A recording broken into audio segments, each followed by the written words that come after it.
아유, 반갑습니다. 여기 또 계룡산 밑에 또 와주셨네요.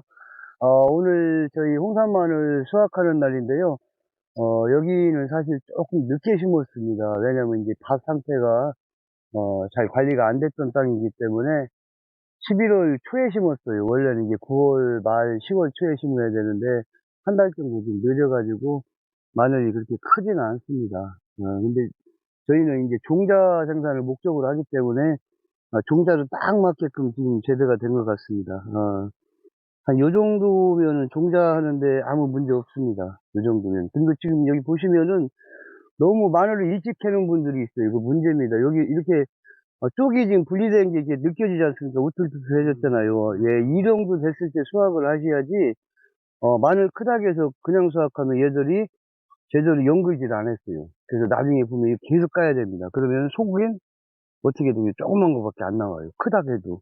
그래서 마늘 수확할 때는 잎이 마르는 상태 보시고, 그 다음에 마늘이 이렇게 여기 쪽이 분리가 됐다는 거, 우툴투툴해졌잖아요. 이렇게 됐을 때 수확을 하는 게 좋습니다. 그래서, 저희는 이제 이런 것들은 이제 뭐 판매로 이게 큰 건 아닙니다. 그냥 홍산 마늘은 보통 이 정도는 다 기본으로 나옵니다. 그래서 육종 마늘이면 이 정도면 좀 크다고 할 수 있는데, 저희는 이 정도는 이제 보통 정도 되는데, 시마늘보다는 조금 크죠. 그래서 요런 정도면 판매가 가능합니다. 그리고 실질적으로 이제 영양 관리를 더 하면은 심지어는 이거 2배까지도 큽니다. 뭐 이만 예, 주먹만 씩이에요. 이거 그게 큰 마늘 아니 판매용에서는 어떻게 보면 가장 작은 정도밖에 안 됩니다. 예. 예. 그리고 보면은 조그만 해도 이게 마늘이 되게 이제 쬐깐하게해서 걱정하시는데, 이게 까보면은, 하나 까볼까요? 마늘로 씨하기에 적합합니다. 다 이 정도만 돼도. 예, 씨하는 거 큰 문제 없습니다. 이 예, 정도는 보시면, 판매용이고. 예, 이것도 쬐깐했잖아요. 근데 이 정도 크기면 10만원 적당하잖아요, 이렇게. 예, 하나씩 까봤을 때, 예, 이 정도 사이즈면 10만원은 이게 뭐 충분합니다. 예. 그러니까 얘네가 신기한 것이 쬐깐한데도 까면 이렇게 큽니다. 그리고 이게 요런 거는 보통 한 6개 정도 보통 5개인가요? 예, 요 정도. 예, 쬐깐한 애들은 뭐 보통 6개 정도 이렇게 보통 나오고 큰 건 한 8개 정도 이렇게 나옵니다. 6개, 8개가 기본적으로 다 돼 있고요. 그러니까 식마늘을 너무 큰 걸로 할 필요는 없습니다. 왜냐면 이런 것도 좀 큰데요. 식마늘 큰 걸로 구입을 하시면은 이게 이제 뭐 가격도 더 비쌀 수 있고요. 그전에 가격 문제도 있고, 또 하나는 가을에 좀 일찍 심으면 이게 큰 거는 아마 가을 온도가 높을 때 문제가 됩니다. 그래서 저희는 여기 충남 논산 여기 기준으로 봤을 때는 9월 한 20일에서 10월 초가 적합하다. 제 경험상은 그렇게 생각합니다. 그리고 날짜는 그 정도면 되는데 온도가 중요합니다. 왜냐면 모든 식물은 발화하려면 발화 적정 온도가 있잖아요. 근데 마늘은 평균 온도가 25도 이하로 떨어졌을 때, 얘들이, 발화해서 성장을 합니다. 그래서, 평균 온도가 25도 이하, 그리고 여기 이제, 날짜로 봤을 때는 9월 한 20일에서 10월 초가 가장 적합한 시기라고, 제 경험상 그렇게 판단하고 있습니다. 예. 예, 마늘밭이 참 지저분합니다. 저희가 저쪽 다른 데 밭 좀 신경 쓰다 보니까, 얼마 전에 여기 비가 4월 온 다음에 풀이 막 풀밭 됐어요. 그래서, 좀, 이거 보여드리기 좀 부끄러운데, 어, 이게 지금 비가 오고 나서 지금 엄청 가물어졌어요. 또. 그러다 보니까 잘 이게, 땅이 많이 없어졌는데, 그냥 이렇게 뽑으면 됩니다. 그냥. 그래도 예, 잘 예, 뽑히는데요? 예. 그래서 다른 마늘 같으면 이렇게 잘 안 뽑히죠. 근데 이건 아까 말씀드린 것처럼 이 배가 있지 않습니까? 이 배가 지금 그대로 살아있잖아요. 그래서 배가 살아있기 때문에, 뽑을 때 이렇게 슬슬 뽑으면 됩니다. 근데 이제 지금은 비가 온 다음에 그닥 또 이렇게 가물어가지고 좀 딱딱해요. 그래서, 평상시보다는 조금 이게 캐기가 좀 어렵습니다. 근데, 요거 하는 거는 뭐 큰 지장 없습니다. 그래서, 얘들을 어떻게 관리하냐면은요, 여기서 최소한 3일 이상은 둬야 됩니다. 3일 이상은. 왜냐면은, 여기서 3일 이상을 말려야 이 홍산 마늘의 특징인 이, 맨 위에 좀 푸른 성분 있지 않습니까? 그런 성분들도 홍산만이라는 것이 더 확인이 될 수 있도록 푸른 색깔도 더 좋아지고요. 또 약성도 훨씬 더 좋아진다고 합니다. 그래서 저희는 이제 뭐 비가 오지 않는 이상은 최소한 3일 이상은 건조해달라. 그렇게 말씀을 드리고 싶고요. 그 후에는 이제, 기계를 통해서도 건조하시는 분도 계시고, 또 아니면 이제 그늘진 곳에, 좀 바닥에, 이걸 다 끊으면 더 좋습니다. 여기서 저희는 갈 때는 다 끊어서 나갑니다. 끊어서, 창고 이제 그늘진 데다 조금, 뭐 한 일 정도, 열흘 정도 놨다가 다시 망에다 해서 올려서 이제 건조를 하면 됩니다. 그리고 이제, 기계에 있는 분들은 기계로 하면은 뭐 금방 할 수 있으니까 큰 문제는 없습니다. 그래서 꼭 수확 후에 3일 이상, 뭐 3일에서 한 5일 이 정도는 꼭 밭에서 말려서 이렇게 건조해 주셔야 그걸 꼭 부탁을 드리고 싶습니다. 예. 그래야 나중에 저장성이 훨씬 낫습니다. 예.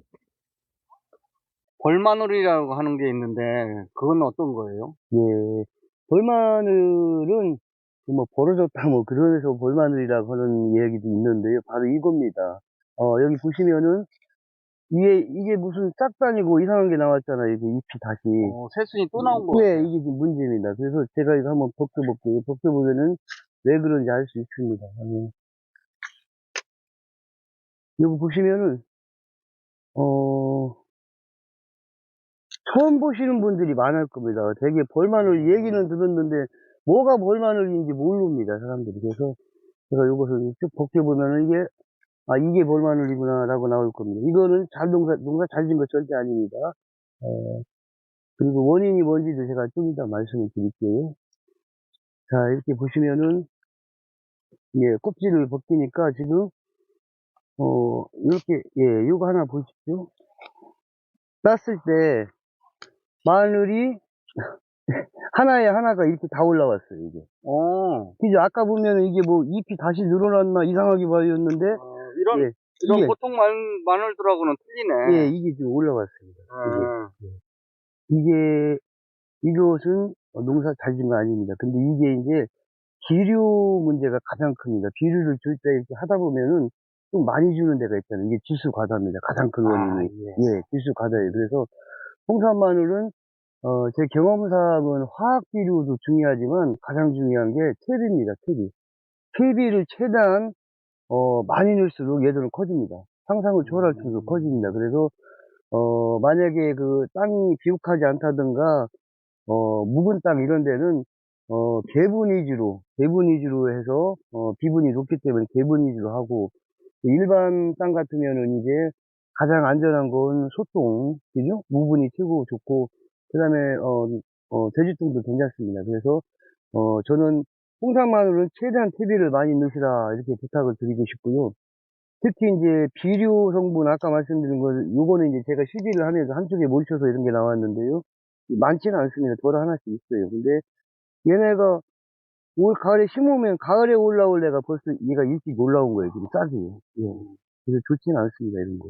예. 벌마늘이 나왔을 때는 어떻게 판매가 가능합니까?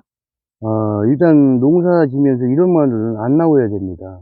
가장 중요한 거 안 나와야 되는데 되게 이제 욕심내면 이런 게 나와요. 왜냐면 아까 말씀드린 것처럼 지수 과다가 가장 큰 원인입니다. 너무 지수 위주로 하지 말고 아까 말씀드린 것처럼 TV 위주로 비분 관리를 해야 되고요. 요거는 저희는 이게 이미 판매는 안 합니다. 이거 저희는 이제 그게 많지는 않아요. 여기 전체 밭에 이제 가뭄에 콩나들 하나씩 있는데 요거는 이미 상품성도 떨어졌고 그리고 또 이거는 뭐 저장성에도 문제가 있고 또 이것도 얘들이 이미 가을에 봄에 올라오야 애들이 지금 벌써 힘을 다 썼잖아요. 그러면 이제 영양 성분도 그렇게 좋진 않을 것 같습니다. 그래서 이런 거는 저희가 저장성도 떨어지고 해서 또 종자로는 완전히 부적합하고 또 판매용으로도 부적합고 이런 거 농사지면서 저희는 이런 것만 먹어요. 할 수 없이. 예, 그리고 이제 주위 분들한테도 나눠주고 합니다. 이런 거. 예. 저희 주화 지난번에 한번 설명드릴 때는 이게 조그만 했었잖아요. 주화도 쬐깐고 여기가 뭐 똘똘 말려 있었잖아요. 이게 반듯이 안 쓰고. 근데 얘들이 다 커서 지금 이제 수확식입니다. 이러다 보니까 이게 반듯이 다 섰는데요.